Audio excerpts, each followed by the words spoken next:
Office of the Vice President at dapat umupo dito, lahat na po ng inisyuhan nyo ng notices of disallowance must sit here para makagawa po kami ng mas maganda, mas balanse na batas. Kung pag-uusapan po ay ang paggamit nitong intelligence funds. Do you understand, Madam? Samantalahin ko na po ang presence po ng mga kinatawan ng Commission on Audit. Gusto ko po sanang itanong mula sa kanila, ano-ano pong mga opisina ng ating pamahalaan o ahensya ang pinagkakalooban po ng intelligence and confidential funds?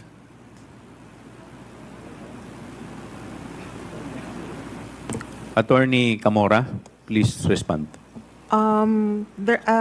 Confidential funds are given to NGAs, to LGUs, and some GOCCs po.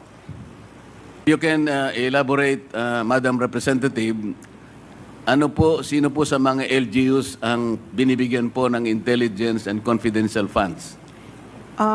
Sa LGUs po,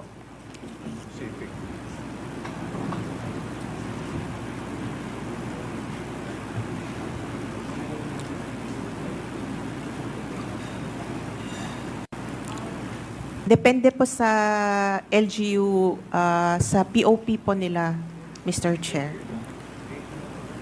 Hindi po ba yung mga opisina ng mayor ay nakakatanggap ng intelligence and confidential funds?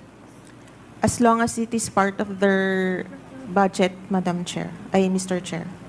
Kaya nga po tinatanong ko sa inyo, kayo po nakakaalam kasi kung sino-sino sa kanila. Karaniwan po yung opisina ng mayor, nakatatanggap po, maaaring hindi lahat, ngunit nakatatanggap po basically yung opisina ng mayor. Tama po? According to the joint circular po, LGUs whose peace and order is a priority concern, sila po usually yung nag-allocate ng confidential funds. Kaya nga po, base po sa record ninyo, may mga mayors po, opisina ng mayor ang nakatatanggap ng confidential and intelligence funds. Kasi po kayo ang nag-o-audit eh. Yes po, Mr. Chair. Para hindi na tayo magtagal, ganun lang kasi. Pati po opisina ng gobernador nakakatanggap din po ng ganung klaseng pondo, hindi po ba? Yes, Mr. Chair. Yun pong PNP nakakatanggap po. Intelligence fund po sa Opo, PNP. yung AFP nakakatanggap po.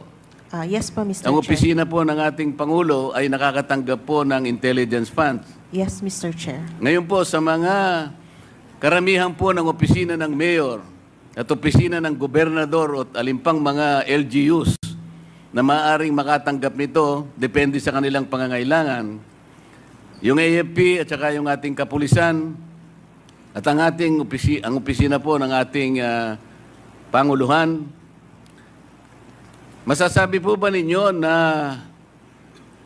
merong na-issuean po ng notice or notices of disallowance sa napakaraming opisina na tumatanggap ng ganitong pondo? Mr. Chair, pagka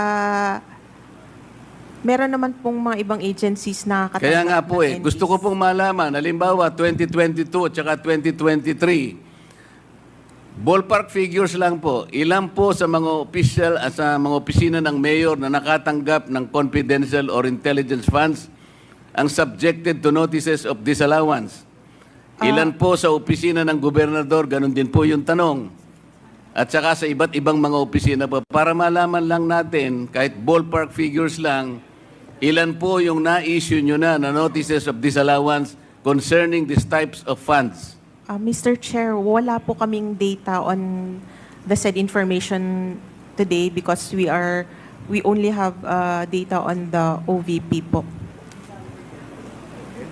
I cannot give an exact number po today. Bakit po? Kasasabi nyo lang na meron din kayong sinubject sa notice of disallowance eh.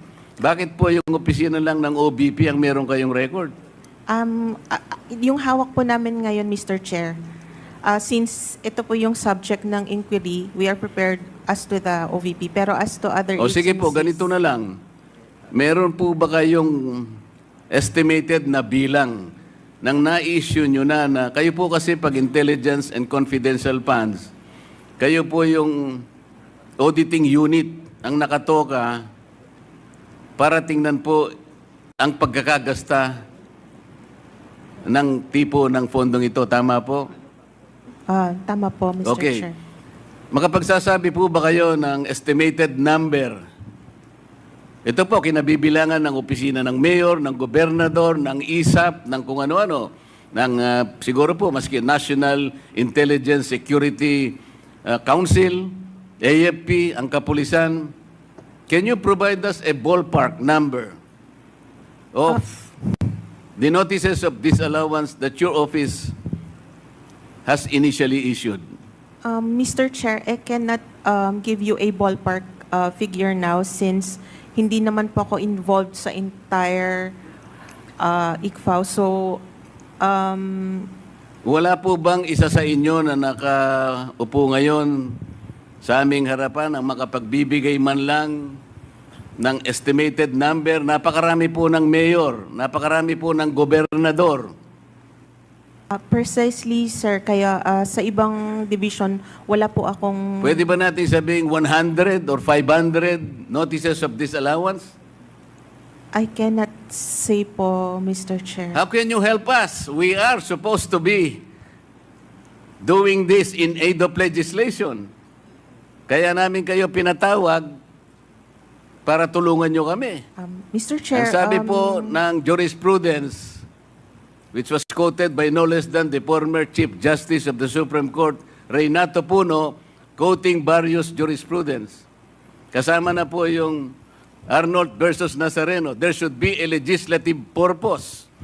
That's number one requirement. The number two requirement, there should be pertinency in relation to those legislative purpose. Kaya po Congressman Marcoleta, tinatanong you ko, have 1 minute. tinatanong ko po ngayon, gaano karami, o sige ganito na lang, marami ba ang na-issue nyo po na notices of disallowance in connection with these types of fund?